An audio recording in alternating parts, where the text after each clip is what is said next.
तो Khakee the Bengal chapter web series को हम एक्सप्लेन करने जा रहे हैं और इसकी पूरी वीडियो अगर आपको अच्छी लगे तो आप इस चैनल को सब्सक्राइब ज़रूर कीजिएगा। तो कहानी की शुरुआत होती है एसआईटी के दो ऑफिसर्स में, जिसमें से एक हिमेल होता है, दूसरी रात्रिका होती है। वो कहीं पे जा रहे होते हैं, अचानक उन पे कहीं से अटैक हो जाता है।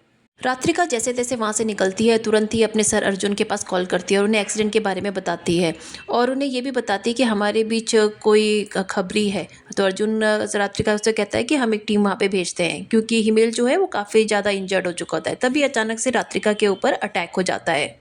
वो अटैक किसी और ने नहीं बल्कि हिमेल ने ही करवाया था। मतलब कि गद्दार कोई और नहीं बल्कि हिमेल ही था। अब हिमेल यहाँ से रात्रिका को एसआईटी के सारे प्लान और सब कुछ के बारे में जानना चाहता है जो उसे नहीं पता है।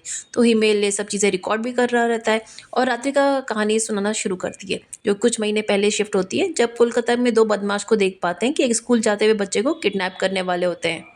ये बदमाश जिस बच्चे को किडनैप करना होता है उसको छोड़कर किसी दूसरे बच्चे को गलती से किडनैप कर लेता है, क्योंकि दोनों ही दिखने में बिल्कुल एक जैसे थे। और बच्चा दरअसल किसी और का नहीं बल्कि एक मिनिस्टर का पोता होता है और मिनिस्टर तुरंत ही वहां से वरुण राय के पास पहुंचता है, जो कि राज्य का बहुत बड़ा मंत्री होता है। और वहां जाके धमकी देता है अगर उनके पोते को कुछ भी हुआ तो ये पार्टी की सारी पोल खोल देगा। और वरुण मिनिस्टर को पोते को ढूंढने के लिए सारी पुलिस फोर्स लगा देती है। तब एंट्री होती है ऑफिसर सप्तऋषि की। सप्तऋषि बहुत बड़े ऑफिसर होते हैं और वो ये केस पहले सप्तऋषि के बाद सप्तऋषि के बड़े अफसर उसे बुलाते हैं और उसे केस सौंपते हैं। और सबसे पहले वो अफसर सप्तऋषि को यहाँ के शंकर बरुआ के बारे में बताते हैं, जिसे बागा कहा जाता है। पूरे पश्चिम बंगाल का वो राजा होता है। इनका कहना यह था कि यहाँ कोई भी काम होगा ना तो वो बागा नहीं करवाए रहेगा।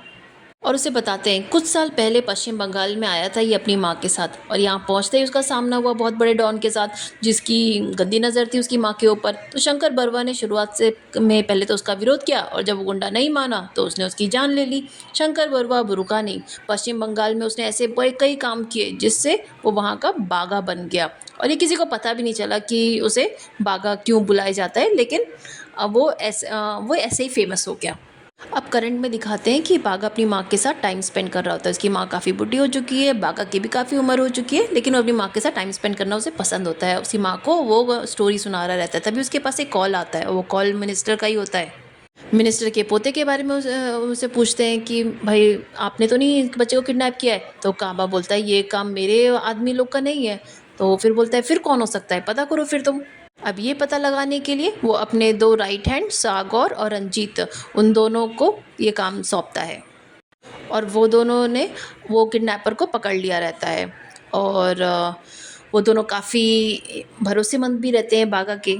एक्चुअली वो दोनों बदमाश जिन्होंने किडनैपिंग की थी ना अभी नई नई, उन्होंने किडनैपिंग बागा को प्रूव करने के लिए की थी कि हम भी किडनैपिंग कर सकते हैं, आप हमें अपनी टीम में आप ले लीजिए। और उनका नाम सागर और रंजीत था। तो उनको वो बागा भगा देता है, कहता है जाओ भागो यहाँ से, बच्चे यहाँ पे दो और रफा दफा हो जाओ यहाँ से। बच्चा मिलते ही वहाँ मिनिस्टर के घर पे बच्चे पहुँचा दिया जाता है और सबको हैरानी थी आखिर इतनी जल्दी ये काम कैसे हो गया। तो हम निवेदिता बसाक को देख पाते हैं जो अगले इलेक्शन की उम्मीदवार होती है। उसकी अच्छी खासी जान पहचान हो चुकी होती है। फिलहाल ये मुद्दा सरकार से कह रही होती है कि मिनिस्टर का पोता किडनैप होता है तो 24 घंटे के अंदर उसको ढूंढ के निकालती है पुलिस। और 4000 बच्चे का क्या जो वो भी अभी तक लापता है, उसके बारे में कोई क्यों नहीं पूछ रहा है कोई भी। अब वरुण दा भी सोच में पड़ जाता है कि निवेदिता का कुछ तो करना पड़ेगा, वरना ये तो हमारी पार्टी को सत्यानाश ही कर देगी अगले इलेक्शन तक। अब अगले सीन में हम बागा को देखते हैं जो एक डील करने के लिए कुछ लोगों के पास पहुंचता है। दरअसल ये लोग एक शिप का डील कर रहे होते हैं, जब लेकिन बागा को मालूम चला कि यहाँ पे 5 करोड़ लेकर आ गए और उसे डील करने लगा। लेकिन जब वह नहीं माना तो बागा ने उसे जान से मार दिया। तभी हमें मालूम पता चलता है कि बागा की माँ का देहांत हो गया है, जिस वजह से बागा जो भी तुरंत घर पहुंचता है अपनी माँ का बहुत ख्याल रखता था पहले, क्योंकि माँ का लाडला बेटा था वो। अब बागा का एक बेटा होता है जिसका नाम चीना होता है, उसे भी घर बुला लिया जाता है। अब हम रंजीत और सागर को भी देख पाते हैं। दोनों बागा की माँ का कोई लेना देना नहीं है जो गुजर गई है, तो उन्हें तो खुशी हुई कि यहाँ तो बागा है, उनके ऊपर कोई ध्यान नहीं दे पाएगा। इसलिए थोड़ी देर बाद वो वरुणदा आ जाते हैं और दुख में शामिल होने के लिए। कुछ देर में वो लोग कमरे में जाते हैं। वहाँ वरुणदा बागा से कुछ बातें करता है और कहता है कि निवेदिता का ना हर जगह टांग अड़ा रही है, तो उसका कुछ करना पड़ेगा। अगर मेरी प्लानिंग के तहत सब काम हो जाए तो हमारी पार्टी बच जाएगी, ये सरकार दोबारा आ जाएगी। वो कहता है कि ये तुम्हारे भी बहुत सारे काले धंधे हैं जो मुझे बहुत अच्छे से मालूम है, क्योंकि कहीं तो में तो मेरा ही हाथ है। अब वो लोग डिसाइड करते हैं कि हम ना रेड करेंगे और फिर रेड होने से पहले थोड़ा सा आपको बता देंगे कि कब रेड कर रहे हैं कौन सी जगह पे, और ये सरकार जब्त नहीं करेगी, सिर्फ दिखावे के लिए ये सब होगा। और जिसके लिए बागा मान जाता है। तो अब रंजीत और सागुर दोनों को भी बता देता है। दूसरी तरफ ऑफिसर सप्तऋषि को बागा के बहुत सारे काले धंधों के बारे में पता चल जाता है, बहुत सारी फैक्ट्रीज के बारे में भी मालूम पता चल जाता है। तो वहाँ जाके स्मगलिंग वगैरह होती है, तो उससे मालूम होता है कि यहाँ पे बागा का सारा काम है। तो वह रंजीत और सागुर से मिलकर देखते हैं, और अब दोनों ना बागा को कुछ नहीं कर पाएंगे, लेकिन दोनों की नीयत में थोड़ा खोट भी है, क्योंकि वह बागा की जगह लेना चाहते थे। मुझे लगता था अगर बागा अगर नहीं रहेगा ना, तो वो लोग उसकी गद्दी ले लेंगे, क्योंकि उसका जो बेटा चीना है ना, वो तो ये सब अंडरवर्ल्ड का काम करने के लायक नहीं है। दूसरी तरफ सप्तऋषि अपना हेल्पलाइन नंबर जारी करता है, कि जो खुद का पर्सनल नंबर था। वो कहता है कि किसी को भी कहीं पे कुछ खबर लगे ना, या कोई भी इलीगल काम का पता चले, तो डायरेक्ट उसको बता सकता है, बिना किसी के पूछताछ के या किसी के नज़र में आए। ये इन्फॉर्मेशन सिर्फ दे दे, बस इतना ही काम करना है। अब जब भी कोई भी इलीगल काम जहाँ पे भी होता था और वहाँ पे सप्तऋषि रेड मारने जाता था ना, तो उसको वरुण पहले से ही बता देता था कि यहाँ पे रेड आने वाली है, तो वो अपना सामान वहाँ से हटा लेता था। सप्तऋषि समझ जाता है कि उनके बीच में कोई इन्फॉर्मेशन लीक कर रहा है, तो सप्तऋषि बहुत चालाक है। उसने एक बंदे को हायर किया जो बागा की सारी इलीगल फैक्ट्रीज के बारे में मालूम था। उसे मालूम था कि यहाँ पे इन्फॉर्मर को मालूम नहीं चल पाया है, वह लोग भी उस फैक्ट्री पर अटैक करने के लिए पहुँच गए। वह वहाँ पहुँचे तो वहाँ कुछ लोग पुलिस के द्वारा एक बंदे की मौत हो जाती है। अब वह बंदा दरअसल रंजीत दा का दोस्त होता है। यह देखकर रंजीत को तो बहुत बुरा लगता है। रंजीत जो कि एक गर्म खून का आदमी होता है, उसे छोटी छोटी बातों में काफ़ी बुरा लगता है। उसके बदले या बदले का यकीन रखता है, इसलिए वह दोस्तों को भी, जिसने उसे मारा था, उसको मरवाने के लिए बदला लेने का सोचता है। पुलिस वाला जिसने उसका मर्डर किया था, उसको सब्जी मंडी में उसको पकड़ता है, और सबके सामने वही पुलिस वाले को बुरी तरह से मार डालता है। लेकिन यह बात जब बाघा को पता चली, तो रंजीता को बहुत गुस्सा करता है, उसे थप्पड़ भी लगाता है और बुरा भला भी कहता है, आखिरकार तुम्हें ये सब करने की क्या ज़रूरत थी? हम कितनी बड़ी प्रॉब्लम में आ सकते हैं, तुमने भरे मार्केट में पुलिस को तुमने ऐसे मार दिया। अब रंजिता को भी इस पे काफ़ी गुस्सा आ जाता है। यही बागा को मारना चाहता है वो, लेकिन सागौर ने उसे यहाँ से ले गया और उसे समझाया कि एक छोटे से पुलिस वाले के मर जाने पे इतना बखेड़ा खड़ा हो गया, अगर कोई बड़े पुलिस वाले को मार दे तो सोचो क्या हो सकता है। फिर तो बागा को यहाँ से भागना ही पड़ेगा। तभी कायल नाम की एक लड़की सप्तऋषि के पास कॉल करती है। कायल दरअसल में बागा के बहुत सारे कामों के ऊपर नज़र रखी हुई थी। वह वहाँ पर सप्तऋषि को सब कुछ बता देती है, और यहाँ पर सप्तऋषि कायल से मिलने के लिए जा रहे थे, तभी बीच रास्ते में रंजीत और सागौर, जो कि सप्तऋषि के कार से एक्सीडेंट कर देते हैं, उसे वह जान से मार देते हैं। जिसके बाद हम कोलकाता में ही कहीं अर्जुन को देख पाते हैं, जो कुछ क्रिमिनल्स का शूट आउट कर रहा होता है। उसे बहुत सारे क्रिमिनल्स के बारे में मालूम चला था, तो उनके अड्डे पे घुस गया और वहाँ जाकर सभी को मार डालने लगा। उनमें से दो तो बड़े मिनिस्टर का भांजा होता है, लेकिन अर्जुन ने उसे भी नहीं छोड़ा। अगले दिन सप्तऋषि की लाश उसी के घर के सामने मिली, जिसके बाद हमें फ्लैशबैक सीन दिखाया जाता है। हमें सागोद्रा को दिखाया जाता है, जो कि यहाँ बागा के साथ एक डील के लिए आया था, लेकिन अचानक से फायरिंग होने लगी। जब बागा की जान जाने वाली थी, तभी वहाँ से साग और दा के बीच में आकर बागा की जान बचा ली। तभी से ही सागा और दा बागा के का फेवरेट आदमी बन गया था। कहानी अब प्रेजेंट में आती है। बागा जो कि अब सागर और रंजिता दा के पास कॉल करता है और बोलता है कि तुम लोगों का ही काम है कि तुम लोगों ने सप्तऋषि को मार सकते हो। लेकिन रंजीत दा और सागुर कहते हैं कि सर, यह हमारा काम बिल्कुल भी नहीं है, यह तो हम काम कर ही नहीं सकते। लेकिन ये कोई छोटी मोटी बात नहीं है, कि ये बहुत बड़ी बात है। शहर में एक आईपीएस ऑफिसर की मौत हो जाती है, जिसका इल्ज़ाम बागा के ऊपर आ गया था। बागा अपने सारे लड़कों के पास कॉल करके कहता है कि उन्हें अंडरग्राउंड होना पड़ेगा। यहाँ बागा यहाँ वरुण के पास भी कॉल करता है और उन्हें बताता है कि कुछ दिन के लिए उसे अंडरग्राउंड ही होना पड़ेगा, वरना बात बहुत ज़्यादा बिगड़ जाएगी। वरुण रॉय उसे ये भी समझाता है कि सीएम के लिए भी ये बहुत बड़ी प्रॉब्लम थी, क्योंकि शहर में एक आईपीएस ऑफिसर का मारा जाना मतलब सरकार आंख बंद करके बैठी हुई है, ऐसा अपोजिशन पार्टी का मानना है। इसलिए सीएम यहाँ पर खुद बड़े पुलिस ऑफिसर को हायर करना चाहते हैं, जो कि यहाँ पे क्राइम को थोड़ा साफ कर सके या फिर साफ करने का दिखावा कर सके। इसलिए वरुण रॉय यहाँ पर अर्जुन मेहता को अपॉइंट करते हैं, जो कि क्राइम को साफ करने का दिखावा नहीं करता है, बल्कि वह क्राइम के साथ साथ सारे क्रिमिनल्स को ही साफ करता रहता है। और इसकी ज्वाइनिंग यहाँ पे होती है। निवेदिता से वो मिलने आता है और उनसे कहता है कि अब उन्हें चिंता करने की ज़रूरत नहीं है। अब सबसे पहले वह लोग बागा और बागा के लोगों के जानना स्टार्ट करते हैं। दूसरी तरफ बागा अपने लड़के चीना के साथ मिलकर अंडरग्राउंड होने की कोशिश कर रहा है। तब वो लोग वहाँ रास्ते में होते हैं और वहाँ पे एक चेक पॉइंट आता है और वो पुलिस ऑफिसर के पैसा खिलाने की कोशिश करते हैं, लेकिन पुलिस वाला नहीं मानता और वो ऊपर से बागा के ऊपर अटैक कर देता है। उसे गोली तो मार देता है, लेकिन बागा ने बदले में यहाँ पर सारे पुलिस वालों को ख़त्म कर दिया होता है। जैसे तैसे चीना यहाँ पर अपने पिताजी बागा से यहाँ लेने के कामयाब हो जाता है, लेकिन बागा की हालत काफ़ी ख़राब थी। थोड़ी देर बाद ही अर्जुन मैत्रा के पास यहाँ पे आता है और बहुत सारी चीज़ें देखता है और समझ जाता है कि यहाँ पर शूट आउट हुआ था और साथ ही बागा को भी गोली लगी थी। तब चीना यहाँ पर पार्टी के लोकल डॉक्टर को बुलाता है और बागा का इलाज करवाता है। बागा वरुण रॉय के पास कॉल करता है और कहता है उसकी जान खतरे में है, लेकिन वरुण रॉय उसे कहता है फ़िलहाल वो कुछ नहीं कर सकता, तुम्हें अंडरग्राउंड ही रहना पड़ेगा।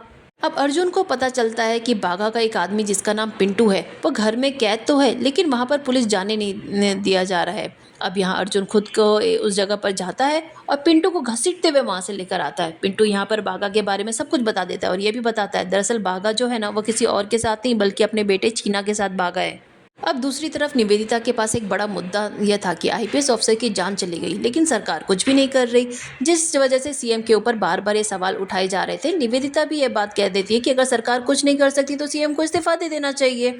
सारी चीज़ें सीएम भी सुन रहे होते हैं, उन्हें समझ में आ गया था अगर उन्होंने कुछ नहीं किया तो ज़रूर पार्टी उनके हाथ से चली जाएगी।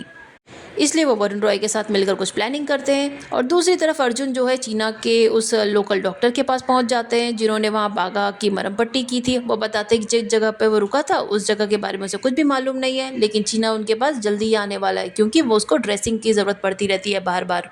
तभी कुछ टाइम बाद चीना वहां जाता है और डॉक्टर को अपने साथ ले जाने लगता है, लेकिन डॉक्टर काफ़ी घबराया हुआ था जिससे चीना यहाँ से भाग निकलता है। उसे समझ जाता है कि कुछ तो गड़बड़ लग रहा है, लेकिन रास्ते में अर्जुन उसका इंतजार कर रहा होता है और वो उसे घर दबोचता है। दूसरी तरफ हम देखते हैं वरुण जो कि सागर दा और रंजीत दा के पास कॉल करके अपने पास बुलाते हैं और दोनों ये कहते हैं कि फ़िलहाल तो अंडरग्राउंड है और इसलिए वो बाहर नहीं आ सकते, लेकिन वरुण वादा करता है कि उन दोनों का कुछ नहीं होगा, बस उनसे मिलने के लिए आए। तो इसके कहने के मुताबिक रंजीत और सागर उनसे मिलने के लिए उनके घर पे पहुंचते हैं। यहाँ पर पार्टी वगैरह भी चल रही होती है।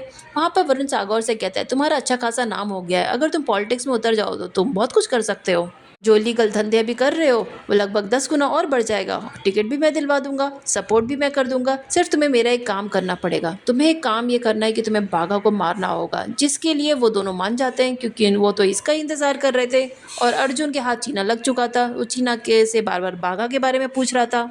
अर्जुन जैसे तैसे बागा का एड्रेस पूछ लेता है चीना से और अर्जुन के वहाँ पहुँचने से पहले ही वहाँ पे सागर और रंजीत पहुँच जाते हैं और उन्हें मारने आए थे और बागा को बहुत अच्छे से मालूम था यह काम ज़रूर वरुण का होगा। रंजीत और सागर बागा को मारकर वहाँ से चले जाते हैं। तभी अर्जुन मैत्रा अपनी पूरी टीम के साथ वहाँ पहुँचता है, लेकिन बहुत देर हो चुकी होती है क्योंकि बागा के माथे पर गोली मारी थी जिस वजह से उसका बचने का तो सवाल ही पैदा नहीं होता। अब 1988 का एक सीन दिखाया जाता है जहां पर निवेदिता के साथ सोम नाम के एक आदमी को देख पाते हैं जो कि पहले इस पार्टी का लीडर था, लेकिन दंगे के एक ऐसी भगदड़ मची जिस काम से सोम जो है वो कोमा में चला गया। अब अगले दिन सीएम जो है वो मीडिया के सामने आकर कहते हैं कि सप्तऋषि का बदला ले लिया गया है क्योंकि हमारे पुलिस वालों ने बागा को जान से मार दिया है।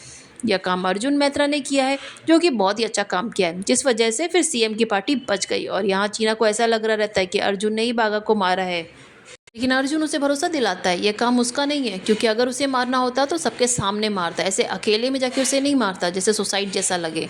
और ये सारे काम लेकिन सरकार के पक्ष में हो रहा होता है और अर्जुन कोलकाता का सारा क्राइम ही ख़त्म करना चाहता था, इसलिए वो सप्तऋषि की तरह हेल्पलाइन नंबर को भी जारी करता है और कहता है कि जिस तरह सप्तऋषि ने एक हेल्पलाइन नंबर जारी किया था उसी तरह आप लोग भी मेरे पास कॉल कर सकते हैं। इन सब के पीछे सीएम सर का हाथ भी लगा देता है कि भैया सब कुछ तो ठीक है बट सीएम सर के कहने पर मैं कर रहा हूँ, जिस वजह से सीएम सर अब यहाँ अर्जुन मैत्रा का ट्रांसफ़र भी नहीं कर सकते थे क्योंकि सीएम को तो कुछ करना ही था। इसलिए वरुण दा को बुरी तरह से चिल्लाते हैं और थोड़ी देर बाद वरुण सीएम के कमरे में जाते हैं और वहाँ जाकर सीएम को एक ज़ोरदार चाटा लगाते हैं, जिससे हमें पता चलता है कि राज तो सीएम का है, भले ही कोई भी हो, लेकिन सारी पावर है वरुण दा के पास है। अब सागर दा और रंजीत दा भी सभी के सामने आ चुके थे क्योंकि सभी को मालूम चल गया था कि बाघा ने ही सप्तऋषि को मारा था और अब वह भी मर चुका है। लेकिन अब रंजीत दा और सागर दा उन्हीं नक्शे पे चलने के लिए तैयार थे और कहने लगे जो बाघा ने जो भी काम अधूरे छोड़े हैं ना हम उसको पूरा करेंगे। अब अर्जुन सर रंजीत और सागर को पुलिस स्टेशन बुलाते हैं और उनसे कहते हैं कि मुझे मालूम है कौन क्या है और कौन क्या नहीं है, लेकिन रंजीत यहाँ पर अर्जुन सर से ठीक से बात नहीं कर रहा था, जिस वजह से रंजीत का तो मुर्गा बन जाता है और साथ ही साथ सौगार को भी बना देता है, जो देखकर दोनों में बहुत ही ज़्यादा गुस्सा आता है। उन्हें तो इस कदर गुस्सा आ रहा था कि अर्जुन को ही वो मारना चाहते थे, लेकिन उन्हें मारना इतना आसान नहीं होगा क्योंकि सारी पावर चाहिए थी उन्हें। इसलिए सौगार को वो वरुण के पास ले जाते हैं और उसे कहता है मुझे टिकट चाहिए और आपका सपोर्ट भी चाहिए, और ऐसा कहना था वरुण का। लेकिन वरुण अभी करंटली पलट जाते हैं और कहते हैं कि सब कुछ इतना जल्दी नहीं हो सकता, मुझे थोड़ा टाइम दो। देखते हैं तो सागौर समझ जाता है कि वरुण जो है ना अपनी बातों से पलट रहे हैं, जिसके बाद वो कायल जो जो है ना वो अर्जुन मैत्रा के हेल्पलाइन नंबर पर कॉल करती है और उन्हें बताती है कि बहुत सारी चीज़ें मालूम है, मुझे आपको बताना है। उसे बागा के इस इलीगल धंधों के बारे में भी मालूम है, जिसके बारे में शायद ही किसी और को मालूम होगा। तो वो बताती है कि दरअसल बागा जो है ना बहुत बड़े ऑर्गन माफिया को चलाता था। उस राह पे चलते वो लोगों की किडनैपिंग करता था और अंदर सारे ऑर्गन निकाल कर उन्हें जान से मार देता था और बाद में उनके बॉडी पार्ट्स को इधर उधर बेच देता था।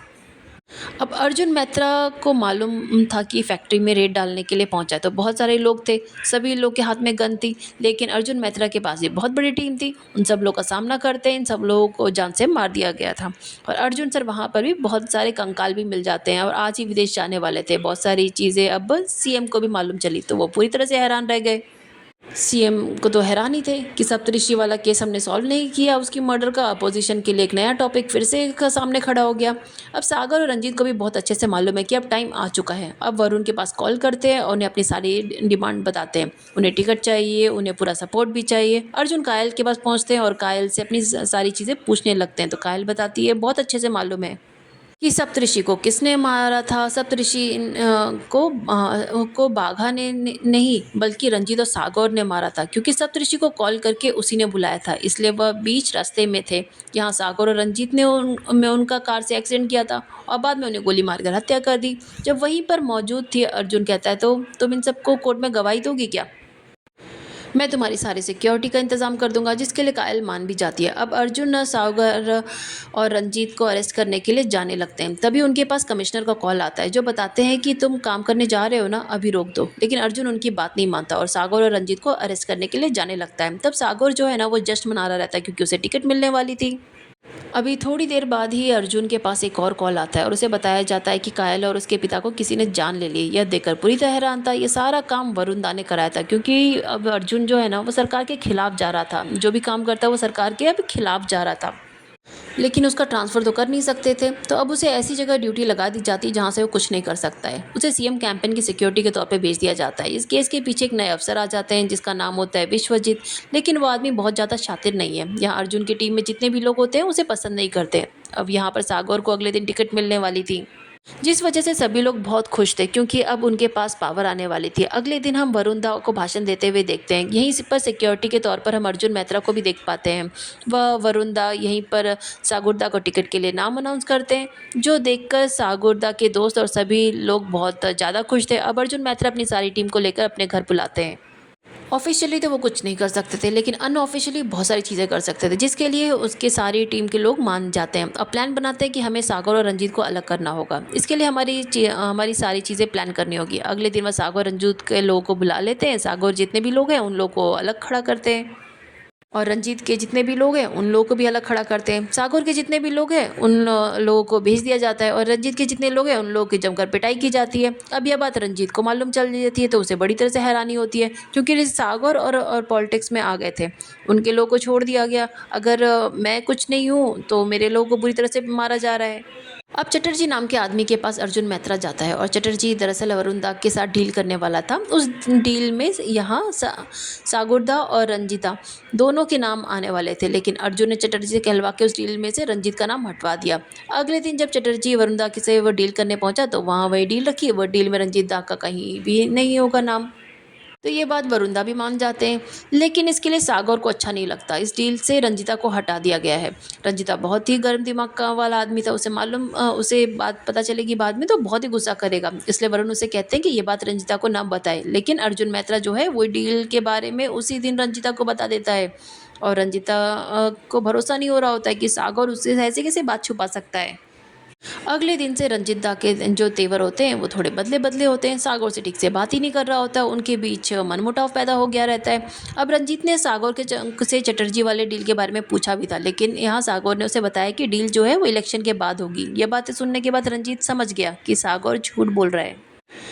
रंजीत अब जहाँ भी जाता बस उसे सिर्फ सागौर का नाम सुनाई पड़ता, जैसे रंजीत मानो कुछ है ही नहीं। जब फंक्शन में वरुण यहाँ पे आते हैं तो सागौर दा उनसे बहुत अच्छे से मिलते हैं, लेकिन रंजीत दा को तो कोई देखता भी नहीं, उन्हें साइड खड़ा कर दिया जाता है। यह देखकर रंजीत दा को तो बहुत बुरा लगता है और गुस्सा भी आने लगता है। और सागौर की दीपा नाम की एक मुंह बोली बहन होती है। रंजीत उसके घर पे पहुंचता है और उसकी इज्जत के साथ खिलवाड़ कर देता है। दीपा यहाँ पर बहुत चिल्लाती है कि उसकी बहन के समान है, लेकिन रंजीता कोई फर्क नहीं पड़ता। जब सागौर की जो ये रंजीता की बात पता चलती है तो उसे बहुत गुस्सा आता है, उसे चाटे लगा दिया। लेकिन उनके बीच अब एक जंग छिड़ चुकी थी। सागौर ने भी वहां रंजीता को साफ कह दिया कि आज के बाद उसकी शक्ल नहीं दिखाए, वरना हम दोनों के बीच में से कोई एक ही जिंदा रहेगा। तब अर्जुन सर जो चाह रहे थे ना, वो हो गया। सागौर और रंजीत के बीच में दुश्मनी पैदा करना। दुश्मनी तो पैदा हो गई, लेकिन दुश्मनी अर्जुन सर के ऊपर ही भारी न पड़ जाए, ये देखते हैं अब नेक्स्ट। अब सागर अपनी मुँह बोली बहन दीपा से कहता है कि तुम कुछ दिनों के लिए मेरे साथ मेरे यहाँ पे चलो, क्योंकि रंजीत है वो सुधरने वाला नहीं है। लेकिन दीपा के भाई का एक सगा भाई भी था, तो उसका मानना था कि उन्हें पुलिस के पास जाके रंजीता की खबर देनी चाहिए।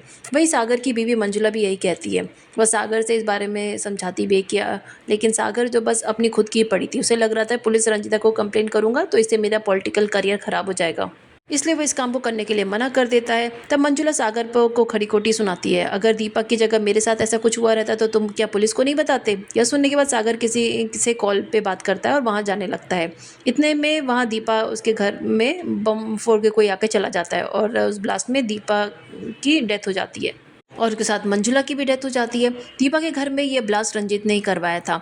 यह बात खबर अर्जुन को भी पता चल जाती है। यह ब्लास्ट की बात रंजीता के आदमी जाकर उसे बताते हैं कि ब्लास्ट में अंजुला भी मारी गई। यह खबर सुनकर रंजीता के तो होश ही उड़ जाते हैं। वह कहता है कि तुम दोनों ने क्या कांड कर दिया। वो तुरंत सागर से बात करने के लिए उसे कॉल करता है, लेकिन ताकि गलतफहमी दूर कर सके, लेकिन सागर उसका कॉल नहीं उठाता। तब सागर अंदर अंदर अपनी बीवी की मौत का बदला लेने के लिए जल रहा होता है और रंजीता को मारना चाहता है। तब वरुण सागर को समझाता है कि उसका पॉलिटिकल करियर अभी अभी शुरू हुआ है, कुछ ही दिनों में इलेक्शन भी है। अगर ऐसे कदम पे अगर उसने कुछ गलत कुछ कर लिया तो उसका इमेज पे लोग सवाल उठाएंगे। लेकिन अब सागर को इस सब की कोई परवाह नहीं थी, उसे तो बस अपना बदला लेना था। वहीं रंजीता अपनी जान बचाने के लिए अंडरग्राउंड हो तो गया था, क्योंकि सागर तो बहुत गुस्से वाला अब हो गया था। सागर हर उस इंसान को ढूंढता है जिन्होंने घर पे बॉम्ब फोड़ा था, और वो एक एक करके सबको मौत के घर उतारता रहता है। वहीं दूसरी तरफ पुलिस खुद सागर की तलाश में थी और सीएम वरुण भी अब सागर को आतंक से देख रहे थे, क्योंकि इन सबको लग रहा था उनकी पार्टी, इन सब के काम से उनकी पार्टी पे अब असर पड़ेगा। तो अब वो लोग फैसला करते हैं कि अर्जुन को वापस लाना पड़ेगा, ताकि वही सागर जैसे गुनहगार पे लगाम लगा सके। इसके बाद हम देखते हैं कि सागर चीना के कहे मुताबिक रंजीत के अड्डे पे जाता है और उसे ढूंढने के लिए, लेकिन मगर वहाँ रंजीत तो नहीं मिलता, बल्कि पुलिस ऑफिसर सागर को पकड़ने आए हुए रहते हैं। दरअसल में ये असल में चीना ने ही पुलिस ऑफिसर को सागर के बारे में बताया था, क्योंकि उसे भी सागर से अपने पिता की मौत का बदला लेना था। इसके बाद चीना और सागर के गुट के बीच में फायरिंग हो जाती है। हालांकि कुछ देर में अर्जुन वहां आकर सागर को अपने साथ ले जाने लगता है। फिर हम फ्लैशबैक में देखते हैं जहां सागर ने एक वीडियो बनाकर अपने सारे जुर्म कबूल लिए थे और बागा के सारे गैरकानूनी धंधों के बारे में भी बताया था। ये सब बताकर सागर ने वीडियो कैसेट बनवा लिया था और रंजीत को भी ये वीडियो के बारे में पता था और वह भी जानता था कि सागर के इस वीडियो कैसेट को कहाँ रखी गई है। तो सागर ने खुद उसे ही कहा था कि यह वीडियो मेरी लाइफ इंश्योरेंस है, ज़रूरत पड़ने पर मैं इसका इस्तेमाल करूंगा। और इसके बाद प्रेजेंट में सागर का एक आदमी कैसेट की कॉपी को वरुण के घर भिजवा देता है और कॉल करके कहता है कि आप इस कैसेट को ज़रूर देखना, अगर आपके पास कैसेट नहीं रहेगी तो समझ जाना कि आपकी पार्टी तो बर्बाद ही होने वाली है। असल में वीडियो सागर ने वरुण और उसकी पार्टी के काले चिट्टे खोलने के लिए ही बनाए थे, यानी उसे सागर को कैसे भी करके जेल से रिहा करवाना होगा, नहीं तो उसके आदमी वीडियो जारी कर देंगे। अभी कैसे भी जुगाड़ करके कमिश्नर भास्कर आकर सागर को रिलीज़ करने का ऑर्डर दे देते हैं और वहाँ जहाँ से जाहिर की बात है कमिश्नर को भी वरुण ने ही भेजा था। अब अर्जुन को ना चाहते हुए भी सागर को छोड़ना पड़ता है। फिर रंजीत वरुण को कॉल करके कहता है कि मैंने एक बार सागर से मिलना चाहता हूँ, मेरी ये एक बार उससे मुलाकात करवा दो, मैं छुप छुप कर ही नहीं रहना चाहता। तब वरुण रंजीत को कोई ढंग सा जवाब नहीं देता है। इधर सागर के आदमी कहते हैं कि हमें अंडरग्राउंड हो जाना चाहिए, लेकिन सागर का उनका पता ही नहीं हम पहले रंजीत के साथ थे या अब उसके आदमी के साथ हैं, किसके साथ हैं और सागर का क्या ख्याल है उसका भी कुछ पता नहीं चल रहा है। अभी सागर अपने घर पे लेटा होता है तो उसे किसी के कदमों की आहट सुनाई देती है। तो वह रंजीत के कदमों की आहट थी जो सागर का नाम पुकारते हुए उसके घर में आ रहा था, मगर सागर बिना उससे कोई बात के सीधा उसके कनपट्टी पे गन रख देता है। तब रंजीत रोने लगता है कि मुझे माफ़ कर दो, मुझे ज़रा भी अंदाज़ा नहीं था कि दीपा के घर में मंजुला भाभी भी होगी। वो बहुत ही अफसोस करने लगता है और वो बोलता है कि तू मुझे चाहे तो मार दे, मैं ऐसे छुप छुप के नहीं रहना चाहता, मैं तो तेरे साथ ही रहना चाहता हूँ। अभी जो रंजीत सागर से उसकी जान की भीख मांग रहा है ना, वही घूम के गन जाके सागर को की गोली से उड़ा देता है। क्योंकि हमें पता चलता है कि पिछली बार रंजीत और वरुण की बात हुई थी, तब वरुण ने रंजीत से बात कही थी कि अगर तुम इस सब से बाहर निकलना चाहते हो ना, तो जाकर सागर को ख़त्म कर दो। उसकी ओरिजिनल वीडियो की कैसेट मुझे ला के दे दो। तो रंजीत ने ठीक वैसा ही किया। वो कैसेट को लेकर उसने अपने पास रख लेता है। हालांकि कैसेट के बारे में अर्जुन को भी जान पता ही था, क्योंकि वो वरुण का नंबर टैप करवा लिया था।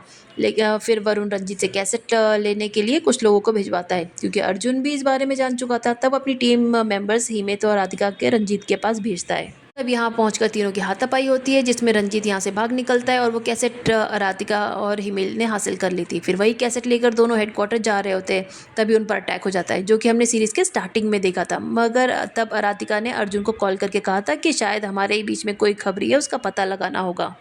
तब हमें पता चलता है अभी करंट में कि असली खबरी तो अरात्रिका खुद थी। इधर वरुण जब रंजीत के जान के पीछे पड़ा था ना, असल में उसकी प्लानिंग यही था कि कैसेट लेकर रंजीता को मरवा देगा। मगर अब उसके पास कैसेट छीन चुकी थी। अब रंजीत उसके चाल पहचान जाता है और कहता है कि तुझे जो करना है वो कर, हम देख लेंगे। तो रंजीत खुद ही वरुण को मारना चाहता था। इधर राधिका अर्जुन के गिरफ्त में होती है।